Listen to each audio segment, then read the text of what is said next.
Sean O'Malley just revealed the one detail that could flip the entire Merab versus Yan rematch upside down, and if he's right, December might deliver the biggest bantamweight shock of the decade.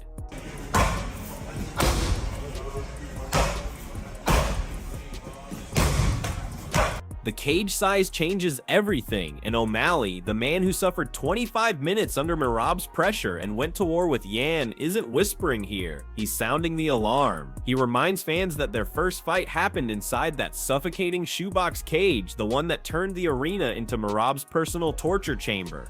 And now, with the bigger cage coming, O'Malley claims the rematch resets the entire dynamic, and fighters, analysts, and even Joe Rogan rushed in to either agree or panic. Keep watching, because in 40 seconds I'm gonna reveal the single stat from their first fight that no one believes can be repeated again. Petr Yan versus Merab 2. Peter supposedly hurt his hand, or had a really bad injury on his hand going to that first fight. I will say the first fight was in the small cage. That is completely, fucking fighting the small cage and the big cage, completely different. It was 50-45. Peter didn't win a single round. That's what that means. Do we see it being any different?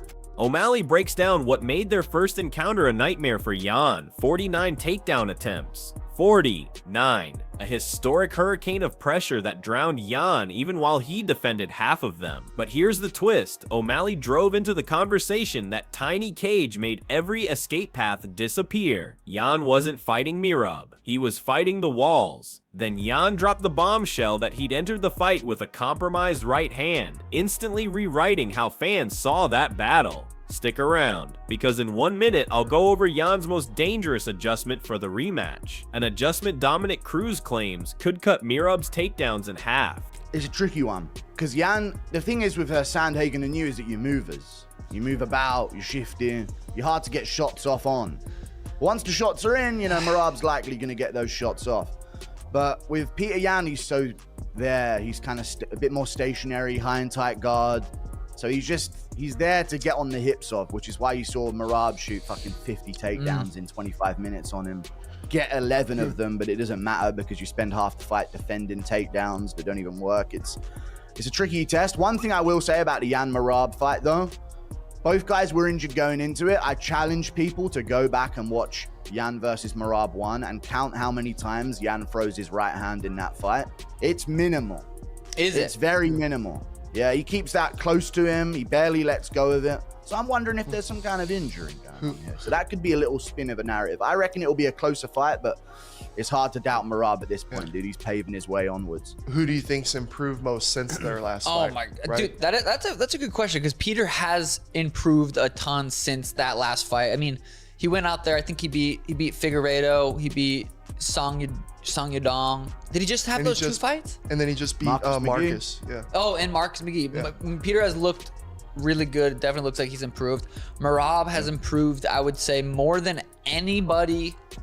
After that first fight with me, I feel like him going to that Umar fight, he leveled up a ton. And then after the Umar fight, like the second time I fought him, I feel like from the first time I fought him to the second time I fought him, it was only 8 months. I regret having surgery and fighting a machine like that after fucking 8 months. It was probably not one of the smartest moves I've done, especially against a fucking machine like Merab. Dominic Cruz jumps in with a breakdown only Cruz could deliver, slicing into Yan's biggest flaw with surgical precision. He claims Yan is losing before the wrestling even starts because he moves on a straight track like he's following a line painted on the cage floor. Forward, backward, predictable, against Merab. That's suicide. Cruz insists that if Yan simply adds angles, feints, and rhythm breaks, he chops those 49 takedown attempts into something manageable. Not zero, but survivable. And if Yan can just stay on his feet 10 or 15 more times, Cruz believes we could witness a completely different fight. Don't go anywhere. In the next segment, I reveal the one thing Merab fears more than anything else in this rematch, and it's not Yan striking. Way more confident in his hands, and his hands have improved a lot. He actually cracked me a few times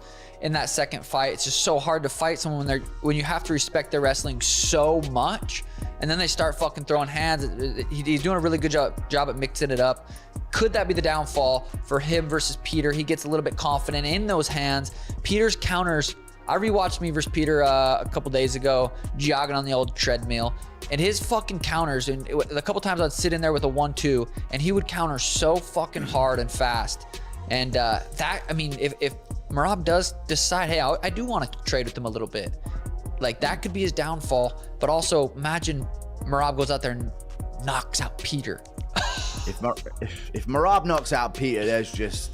I gotta get it back. I gotta get it back. My Rob fires back with his own perspective, saying the first fight was full of nerves, doubt, and pressure, and he still dominated. But now, he's calmer, more confident, and more dangerous. But he refuses to relax too much, because he knows Yan won't make the same mistake twice, underestimating him. Still, my Rob acknowledges one brutal truth: nobody has ever finished Peter Yan. Not Sterling, not O'Malley, not Dvalishvili himself. Every loss Yan has ever taken went to the scorecards. My Rob wants to be the first man to break him, but he's brutally honest about how hard that mountain is to climb. If he defends his title again, he vows to stay and build a dynasty before even thinking of moving up. Stay right here, because the next story on this card might be the most unexpected title threat of the entire year.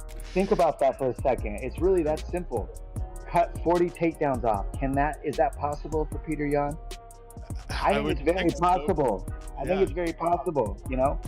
The other thing is, I think the fight analytics are the ones who make the takedowns. I don't think they know what a takedown is, so I don't know if that's really, honestly, I really mean that. It's sad, it's depressing that they don't know what a takedown is, but it's okay. Doing the best they can. But he got like something like 30 something takedowns on Sandhagen in one fight. So it's like, this is what he does. So if you're Peter Yan, what do you got to do? Well, if I just get it to 10 takedowns instead of 50, I already gave myself 40% better chance, right? Yeah. Like, and how do you do that though with Merab's relentless style? Is it a footwork thing? Is it a distance thing? Like, this man won't stop. How do you even get space to put your own offense back? This is the thing that I made my style off of, is feints, fakes to break timing and rhythm, and angles. Now, if you're at an angle, there's no shot. You can't shoot unless they're in front of you. And I think that's why Peter Yan got taken down so much, because he always fights on a very straight line. It's forward, back, forward, back. There's very little side to side with him. So you have to figure out a way, he's got to figure out a way to move side to side. Got to figure out a way to add it in, the lateral movement, and pull Merab into stuff, you know. Sean O'Malley, it has a style like that. He's from Russia, I'm from Georgia. Every time we have a competition against Russians, we have to win. 4 fights within the calendar year. I'm a little salty because you're about to break this record. I want to fight in March. I hope I will get this White House fight. What is it about Umar Nurmagomedov that you don't like? What kind of man you are when somebody tweeting for you? He called me fake champion and I'm done with him. Next question, please. When are you gonna go up weight division? Merab Dvalishvili. Perfect. Come on. Yeah. Thank you so much.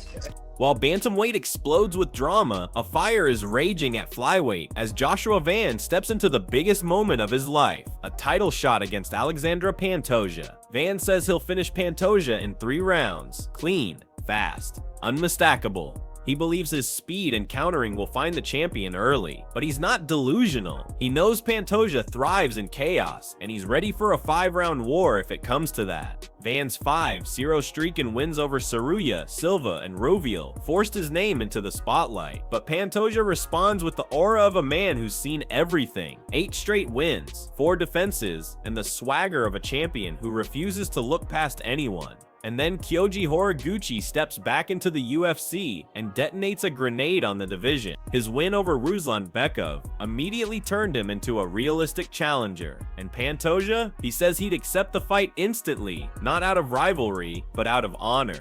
But none of that matters until Van is dealt with. Resuming means nothing. Friendships mean nothing. Legacies mean nothing. Once the cage closes, only violence matters. What's the goal in this fight? Aside from winning, keeping your title, is there any other goals that you have? Yeah, finish will be good, but we all know that nobody was able to finish Peter Yan. He has some split loss before, and only dominate. He has like all unanimous decision loss against me. Otherwise, he only lost split decisions. You know, so he's good, and I'm just focusing for this fight, get healthy and win this fight. That's all I want, but finish will be sweet. So Joshua Van versus Alejandro Pantoja. Who do you got? This is an interesting fight. Joshua Van hasn't been in the UFC very long. He hasn't even been fighting very long, and he's fighting Pantoja, who's kind of ran through the division, is an OG. I kind of think Van gets it done, but I also kind of think he doesn't. So I have two thoughts there. Well, I watched the fight, his last fight, when he fought Royval, right? Yep. That was a crazy fight. That was fucking such a sweet fight. He fought 2 weeks before that, knocked the dude out. So I haven't really got to watch a lot of him besides those two fights, and I don't really think they grappled much. Pantoja is a high-level black belt in jiu-jitsu and a high-level black belt. But yeah, I do think you know, I can see where he takes the back, gets the job done. 100% because I have Kyoji, like my teammate. I conquered this belt in UFC. I know 100% about that. Because that Kyoji have a rising champ before, Bellator champ, and he just missed the UFC. You know, that's something he wants. You know, and I talked to him about that.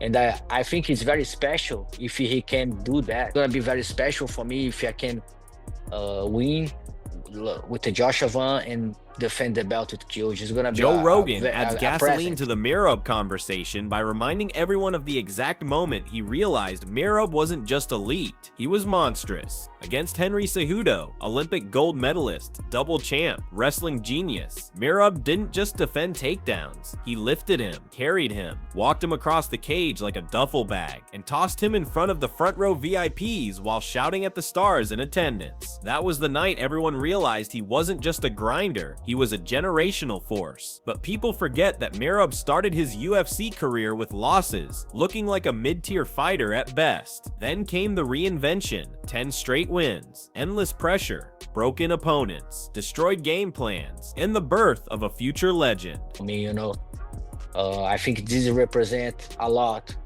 This chance to fight with someone very important for my life. And but I can say I don't want to think about that right now because I have Joshua Van, very good fighter, you know. And but I know if I fight with Kyoji, it's gonna be very hard for me. Putting my mind, I need to hurt my friend, you know. But like I think if this happen, all the process about camps and everything, you can like feel better with that, you know. But like I need to focus in my opponent. Very dangerous fight. But I feel so happy to Kyoji back to UFC. He was on Mighty Mouse's podcast. Yeah. No sauna, no cold plunge, no stretching. I don't do sauna or I don't do hot tub. No warm up. Shows up. I just show up, start to train. No, yeah, you're right. I don't warm up. I don't stretch much. You know, I just start straight training. And this is how he weight cuts. I stop eating. Since Tuesday night, I don't drink water or I don't eat. He stops eating on Tuesday.